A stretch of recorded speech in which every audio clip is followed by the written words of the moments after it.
Bien.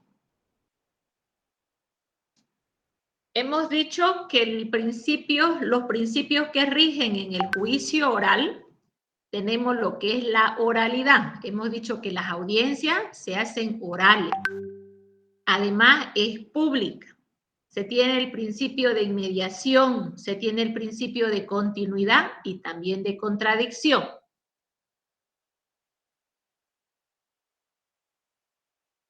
El artículo 333, ustedes pueden revisar lo que respecto que se habla sobre el principio de oralidad. También, dentro de este principio, el anticipo de prueba, tenemos las declaraciones que son tomadas en la etapa preparatoria. Además, las declaraciones también pueden ser tomadas en otros países. Las declaraciones o dictámenes producidos por comisión. Anótense los artículos, por favor, el artículo 233, perdón, el 333 del Código Procesal Penal, para que ustedes subrayen en sus códigos.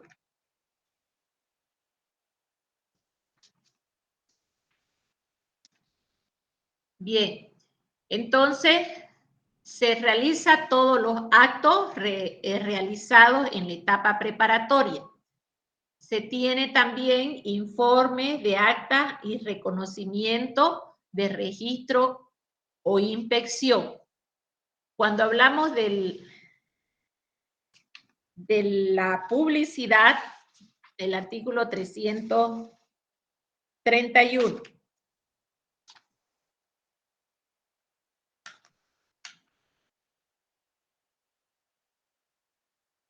La participación también de los medios de comunicación, cuando hablamos de la publicidad.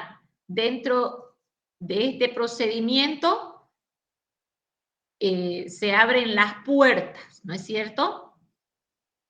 Las personas también, ¿por qué es público? Porque se hacen las audiencias con las puertas abiertas. Pero en el tema de pandemia, ustedes saben muy bien de que estas audiencias fueron restringidas y no se estaba aplicando el principio de publicidad, pero por el tema de la sanidad de la pandemia del COVID, ¿no es cierto?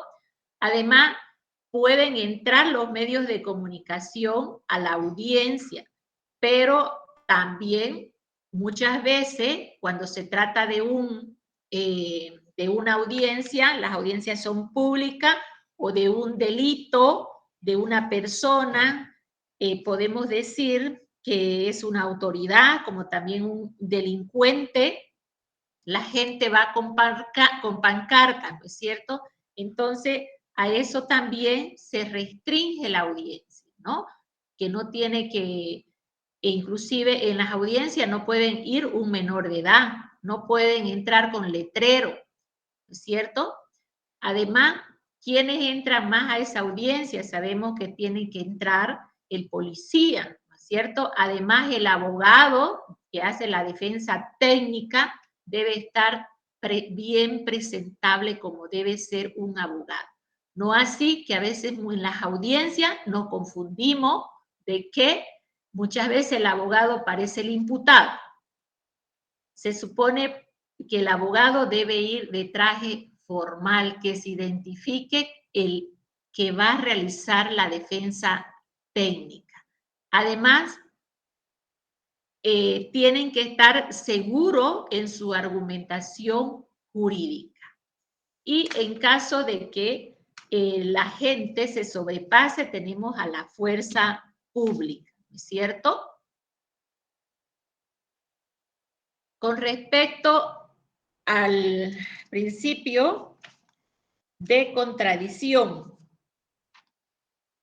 este principio de la contradicción, sabemos que tenemos la identificación, tenemos el control jurisdiccional, el debate, la confrontación y previo a su producción. Esta contradicción asegura que las partes tengan acceso a las pruebas para que sea evaluada y para que sea también objetada o impugnada.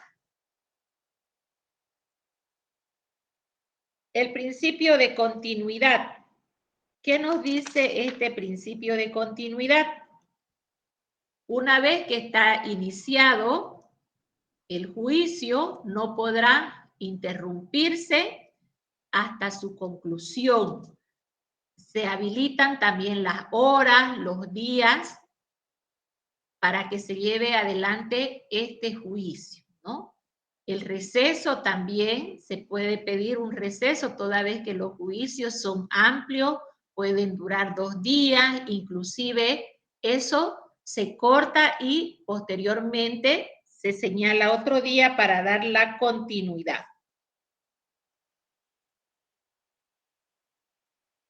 También dentro de la continuidad se puede solicitar la licencia para la inasistencia de la víctima, del testigo o del imputado. También se puede solicitar, pero por escrito. Entonces, ¿qué busca este principio de continuidad? Lo que busca es evitar que el efecto de la prueba se disipe por el paso del tiempo. Hablamos también del principio de inmediación.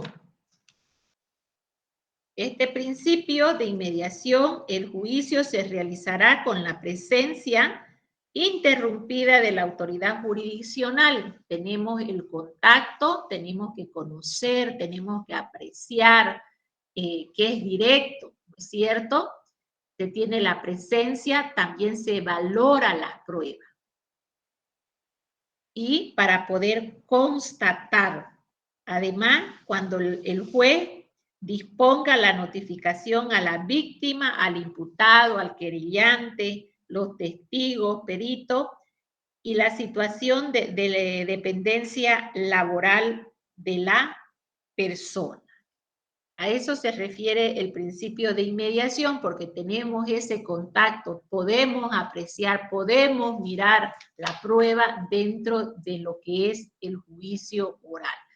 Ahora bien, respecto al desarrollo del juicio, tenemos lo que es la subetapa donde se hacen los actos preparatorios del juicio, ¿no es cierto? También tenemos los incidentes o excepciones o sobrevinientes. Además, tenemos la fundamentación, tenemos lo que es las pruebas y tenemos lo que son las conclusiones y la deliberación y sentencia. Eso es el desarrollo del juicio.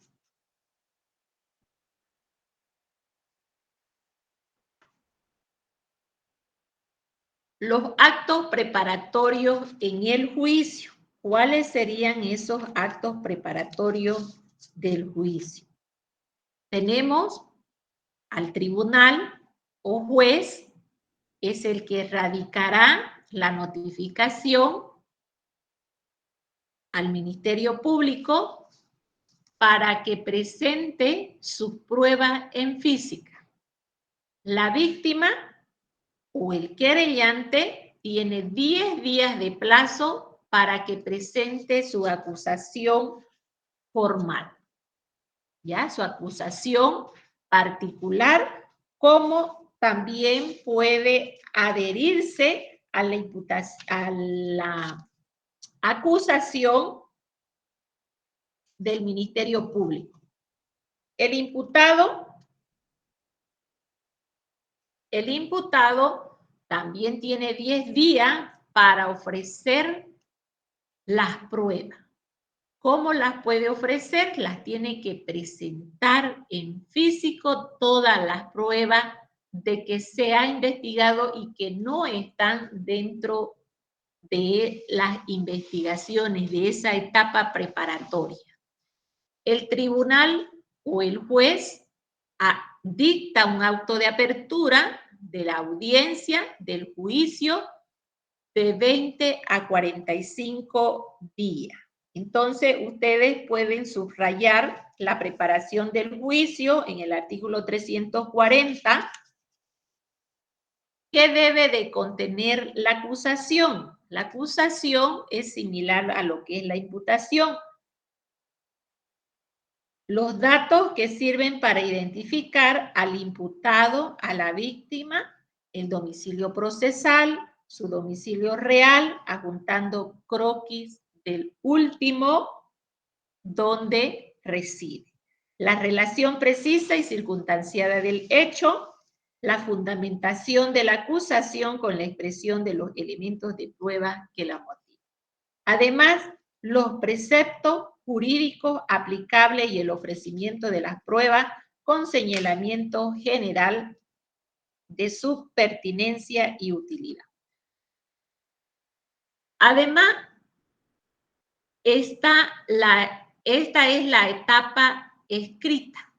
¿Cuál es la etapa escrita? Son las excepciones e incidentes. Los incidentes y excepciones en los actos preparatorios. En los actos también se plantean dentro de la preparación del juicio que se puede decidir para postergar su tratamiento o su resolución al juicio. En los incidentes y excepciones en actos preparatorios del juicio. También se menciona que no existiendo al presente ningún óbice para que las excepciones puedan ser planteadas y resueltas en la fase de preparación del juicio. Asimismo, como respecto, ya avancé lo que es las excepciones, si ustedes pueden verificar en el artículo 308, nos habla respecto a lo que son las excepciones.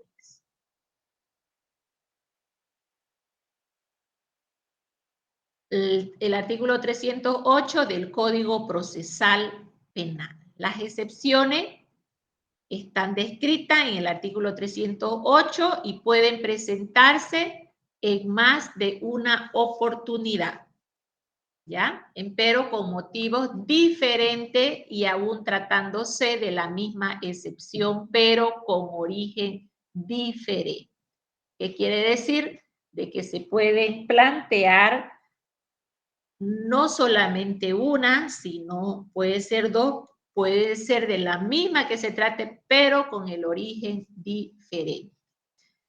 Los actos preparatorios del juicio, la presentación escrita de las excepciones e incidentes sobrevinientes. Tienen los plazos de 10 días conocido el acto ilegal para plantear el incidente y 10 días también para plantear las excepciones. El trámite se hace ante el juez o tribunal que debe notificar a las otras partes con la excepción o con el incidente. Además, señalar la audiencia de fundamentación dentro de los 3 días. Y las apelaciones, tenemos las apelaciones orales en efecto suspensivo, en remisión de obrado, tribunal de alzada, audiencia de fundamentación de recurso y apelación incidental dentro de los 5 días. La audiencia de juicio oral, ambas partes pueden presentar las excepciones, incidentes y sobrevinientes. Es obligatorio o presentar o ofrecer las pruebas. También la contestación del ministerio y de la víctima. El juez y el tribunal tienen que fundamentar su resolución. Y las partes, cuando se vean agraviadas, pueden reservar el recurso de apelación. La audiencia de juicio oral, el trámite de las excepciones e incidentes en la fase oral no suspende el avance del juicio, por si acaso. Entonces, da continuidad. Respecto a la fundamentación, cuando se realiza la acusación del fiscal, debe ser fundamentada y motivada con la expresión de los hechos y el mecanismo que se usará para demostrarlo en la audiencia, ¿no? Esa expresión de la conducta y la adecuación del tipo o al tipo penal. La acusación particular también. ¿Quiénes pueden realizar la acusación? Puede realizar el Ministerio Público y también la persona particular, la parte civil, ¿ya? La parte que ha sido agredida, ¿no? O la víctima. Debe de tener una exposición referente haciendo la defensa principal, tener estrategia, demostrar las pruebas y que hay participación y que hay delito.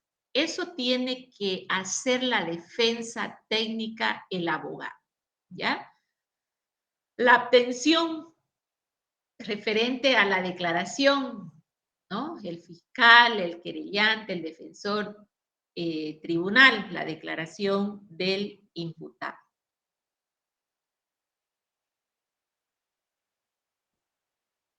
La prueba testifical, hemos dicho que el fiscal lo puede ofrecer como testigo el querellante o el imputado. Pueden ofrecer sus pruebas testificales. Además, se realiza un interrogatorio. ¿A quién se realiza el interrogatorio? A los testigos. Las preguntas, hemos dicho en la anterior clase de que se les hace las preguntas, son prohibidas las capciosas y las preguntas sugestivas son prohibidas. Y las preguntas impertinentes también son prohibidas. Los testigos, por si acaso menores de 16 años, las preguntas son escritas y acompañado de un psicólogo, por si acaso. Si dentro de un juicio el menor de edad y le preguntan, dentro de este interrogatorio de manera pública, no es valedero. Las preguntas, menores de 16 años, se le hace por escrito y acompañado de un psicólogo. Además, dentro de esto tenemos los peritos que pueden consultar también los documentos, ¿no?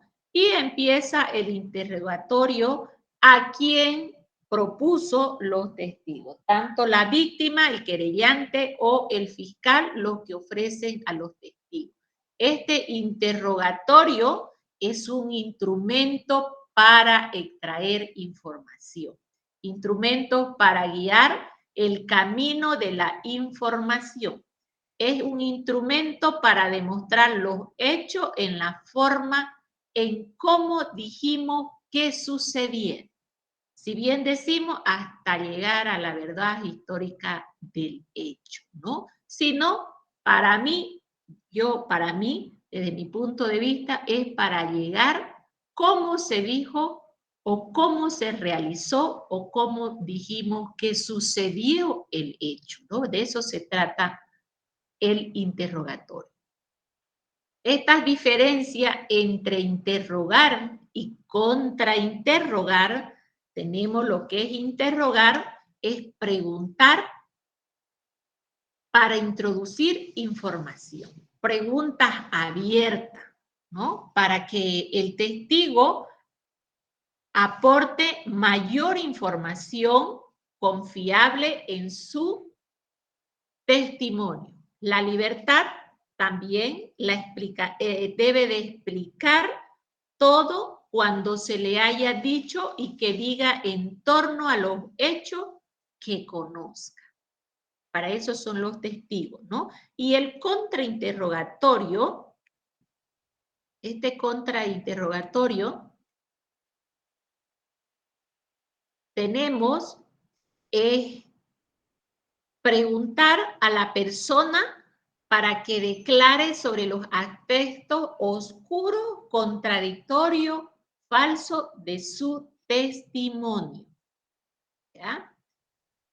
Además, las preguntas cerradas, para que el testigo explique lo que dijo de forma específica. La restricción no podrá dar detalle a no ser que nosotros se lo pidamos.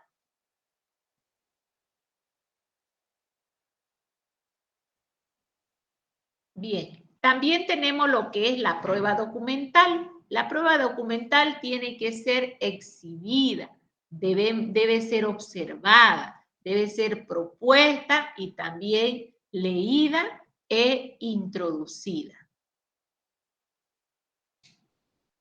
La prueba material. La prueba material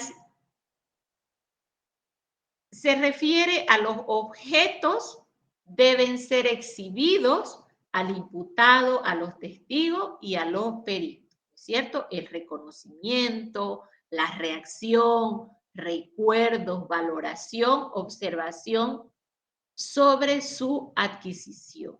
Luego tenemos lo que es las inspecciones y reconstrucciones. Dentro también se tiene la asistencia al lugar del hecho, ¿cierto? Cuando se hace la reconstrucción, esa es la inspección que se realiza. La reproducción artificial es la reconstrucción.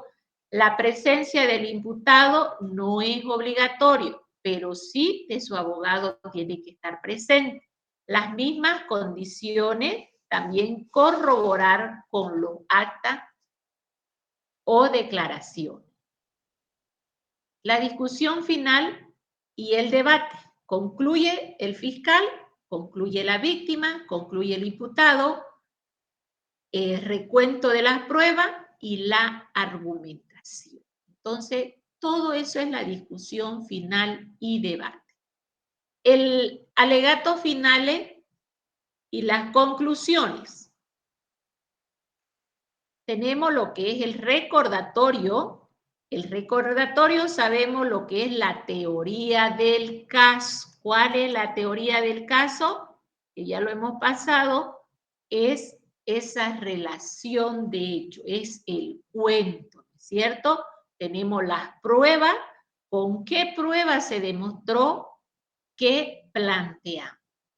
¿Qué demostró que el hecho existió? Se demostró que el imputado participó en él, ¿no? Y las conclusiones, la adecuación fáctica, la adecuación típica y la adecuación probatoria, ¿cierto? Y también tenemos que tener nuestra petición, tiene que ser clara y concreta. La deliberación dentro del juicio oral, ¿no? Hay cuestiones incidentales, hay comisión de hecho punible, la valoración de la prueba, la absolución o condena, imposición de la pena. La sentencia, sabemos que la sentencia es absolutoria, 363 del Código Procesal Penal, y la condenatoria, artículo 365 del Código Procesal Penal. ¿Cuándo es una sentencia absolutoria? Cuando no se haya aprobado con la acusación o cuando no se le haya retirado las pruebas insuficientes para generar esa convicción de esa responsabilidad. Se demuestre que el hecho no existió, no constituyen delito o que el imputado no participó. A eso se refiere la sentencia absolutoria. Y la condenatoria prueba de que, prueba todos los elementos que sean suficientes para que se dicte esta sentencia y que generó convicción sobre la responsabilidad del hecho, ¿es cierto? Esa responsabilidad que se le atribuye al delito. Jóvenes, con esto hemos concluido todo lo que es procesal penal 1. En realidad hemos llegado a todo lo que es hasta el juicio oral. Hasta aquí, si tienen alguna pregunta, el examen va a ser escrito. Nuestro examen final tiene 10 preguntas, la mayor parte falso y verdadero. Y bueno, otra cosa también quiero recordarles lo que me encargaron su código. Por si acaso el sábado los códigos no se fían porque se tiene que cancelar a la librería, ¿ya? Voy a preguntar los que se han anotado para que se tomen. Hilda Costa ha pedido un código. Quiero que me confirme para que se lo